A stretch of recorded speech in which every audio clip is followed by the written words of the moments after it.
Students appearing for CBSE board class 10th and class 12। बच्चों, आप सब जानते हैं कि कल बहुत बड़ी खबर आई थी आपके प्रैक्टिकल के एग्जाम के रिगार्डिंग, है ना। प्रैक्टिकल के एग्जाम के रिगार्डिंग बड़ी खबर आई थी। बहुत से स्कूल्स पकड़े गए हैं जहां पर प्रॉपर तरीके से प्रैक्टिकल्स नहीं हुए हैं, स्कूल के इंटरनल नहीं हुए हैं। अब इस न्यूज ने सनसनी फैला दी थी। ठीक है, अब अगर आप मेरी बात सुनोगे तो आपकी टेंशन रिलीज हो जाएगी। डरने की कोई बात नहीं है, अच्छी खबर है आप लोगों के लिए। समझ लो कि एक तरीके से चौंका देने वाली बात है। डर के आगे कहते हैं ना कि जीत है, तो समझ लो डर के आगे जीत है। ये एक डर था जो कल फैला था कि हाँ, अब तो इसमें जेन्युइन बच्चों के भी मैसेजेस आ रहे थे कि अब क्या हमारे नंबर कट जाएंगे, हमारे साथ क्या होगा, हम क्या करें, क्या होगा। ऑब्वियस सी बात है, स्टूडेंट के बीच डर तो फैलेगा ना, क्योंकि देखो अब परसेंटेज तो आपका थ्योरी और प्रैक्टिकल को मिला करके बनता है। तो अगर इनमें से कहीं पर भी डमाडोल हुई और एटलीस्ट हम कम से कम आप ये सोच रहे हो कि मेरा प्रैक्टिकल एग्जाम हो चुका है, अब अगर रिपीट देने की नौबत आए तो ऑब्वियस सी बात है कि स्ट्रेस्ड आउट होंगे हम। तो बच्चों के कॉमन सवाल है कि क्या उनके एग्जाम्स रिपीट होंगे। क्यों? क्योंकि बोर्ड एग्जाम में उन्हें फुल नंबर दे दिया गया है।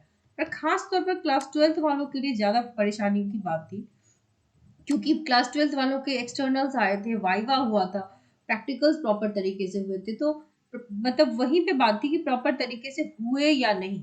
तो अब आपको डरने की जरूरत है या नहीं, ये हम डिस्कस करते हैं। देखो, इन्वेस्टिगेशन सिर्फ उन स्कूल्स में होगी जिन स्कूल ने नियम का पालन नहीं किया है। ठीक है, अगर आपके स्कूल ने नियम का पालन किया है तो आपको डरने की जरूरत नहीं है। देखो, सीबीएसई ने क्या कहा था, ग्रुप फोटोग्राफ भेजना है अगर आप प्रैक्टिकल कर रहे हैं तो send that to the CBSE board. उसके बाद कुछ चीजें बच्चों के रिगार्डिंग मैटर करती हैं, जैसे कि आपका इंटरनल असेसमेंट में आपने अच्छे तरीके से किया है, सारी क्राइटेरिया के हिसाब से। आपका जो अटेंडेंस है, जो मैंडेट था, सर्टेन परसेंटेज, आप जानते हो कि अटेंडेंस मैंडेट था 75% होना चाहिए, वो दिया हुआ है। प्रैक्टिकल कॉपी टाइम पे सबमिट किया है, प्रोजेक्ट वर्क ढंग से किया है। तो आपको डरने की जरूरत नहीं है, आपके नंबर नहीं घटेंगे। सी फुल मार्क्स यानी कि 20 में 19 तो हम मानते हैं कम है। 20 में तो बहुत से बच्चों को 20 ही आते हैं। और 30 में, 12th की बात करें तो 30 में 29 आना is not a big thing. 29 30 it's not only in CBSE, it is in CISCE board also, in other state board also. कौन सा ऐसा बोर्ड और कौन सा ऐसा स्कूल है जो इंटरनल मार्क्स में नंबर नहीं देता?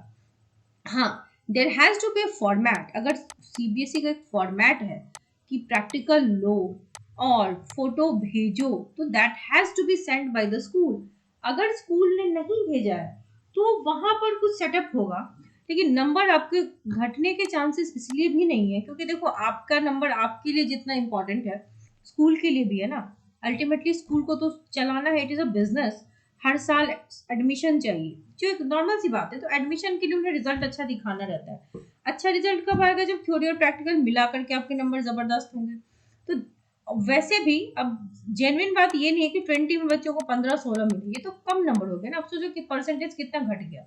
अगर बच्चा डिजर्विंग है, क्लास 10th में तो ऑलमोस्ट बहुत से बच्चों के फुल मार्क्स आते हैं। 12th में वाइवा के चक्कर में थोड़ा सा घट जाता है। लेकिन देखो, इंटरनल में मार्क्स मिलना ये होना चाहिए, ये कोई गलत बात नहीं है। और किसी भी बोर्ड ने ऐसा नहीं किया कि बच्चों के नंबर ढेर सारे काट लिए। अरे अगर बच्चा जेन्युइनली सब कुछ कर चुका है तो नंबर क्यों कटे? नहीं कटने चाहिए। The only thing is, only issue is कि फोटोग्राफ्स नहीं सेंड हुए या प्रोटोकॉल का पालन नहीं हुआ है। वहां पर सीबीएसई ने ऐसे ऐसे स्कूल्स को सर्कुलर भेजा है। तो आप में से बहुत से बच्चे डर जाते हैं बहुत सी बातों को लेकर के, तो बेटा डरा मत करो। ये स्कूल की तरफ से इशू है, it's not the issue created by you. आपने कुछ नहीं किया है। हाँ, अगर किसी एक्सटर्नल ने मिली भगत की है तो उस एक्सटर्नल पे कार्रवाई होगी, but that is none of your concern. उसके बाद अगर इंटरनल टीचर्स ने कहीं पर धांधली हुई है ना, उस धांधली को पकड़ा जाएगा। ऐसा नहीं होगा कि आपके नंबर कटेंगे। री एग्जाम होने के चांसेस बहुत कम है, उन्हीं जगहों पे होगी जहां पर प्रोटोकॉल का पालन नहीं हुआ है। तो सभी बच्चे बिल्कुल ना डरें। कॉपी चेकिंग बहुत अच्छे तरीके से हुई है। कॉपी चेकिंग में नंबर भी भर भर के बच्चों को दिए जा रहे हैं, आप सभी जानते हो। पासिंग परसेंटेज काफी अप रहा है इस बार। आप बच्चों का पासिंग परसेंटेज अप रहा है, बेशक पासिंग मार्क्स जो यानी कि जो टॉपर्स परसेंटेज है वो घटा है, क्योंकि आप सब जानते हो सीबीएसई ने इस बार बहुत लिबरल मार्किंग करी है। आपके बहुत सी चीजों को नजरअंदाज किया है, एम्बिगुअस क्वेश्चन में भर के नंबर दिए हैं, आपने अगर अप्रोच लिया है तो भी नंबर दिया है। तो कॉपी चेकिंग में तो CBSE is as liberal as it can be, है ना, बहुत ज्यादा लिबरल है। तो वहां आप डरिए मत। कई बच्चे कहते हैं मैंने क्वेश्चन नंबर गलत लिखा है तो क्या मेरे नंबर कट जाएंगे? देखो जो एग्जामिनर है ना, वो आपके आंसर को रीड करके समझ लेगा, तो आपको वहां भी नंबर मिल जाते हैं, ठीक है। आपको मैथ्स के बच्चे खास करके डर रहे हैं, बच्चे आपने अगर अटेम्प्ट लिया है, ठीक है, एंड इट इज अप्रोचिंगली करेक्ट, या स्टेप मार्क्स स्टेप लिखे हैं, तो आपको नंबर मिलेंगे। कुछ बच्चों ने ये मुझसे पूछा कि मैंने रॉन्ग अटेम्प्ट लिया है, तो क्या मुझे नंबर मिलेंगे? बच्चे रॉन्ग अटेम्प्ट यानी कि आपने अगर बिल्कुल ही गलत लिखा है, then only you can expect कि आपके नंबर वहां नहीं आएंगे। आप लोगों के लिए बहुत अच्छी खबर है कि प्रैक्टिकल में जो हम समझ रहे थे कि जितना डरने की जरूरत है, उतना डरने की जरूरत नहीं है। ये उन्हीं स्कूल्स को डरने की जरूरत है जहां पर इन्होंने गड़बड़ी की है, फोटोज नहीं भेजे हैं। तो आप ये पता कर लीजिए कि आपके स्कूल ने किया है नहीं किया। Don't take much of stress, ये स्कूल का सरदर्द है, क्योंकि ये आपका बिजनेस नहीं है, बिजनेस तो अल्टीमेटली स्कूल का है। आप तो एग्जाम देने गए थे और आपका फुल मार्क्स पे हक है।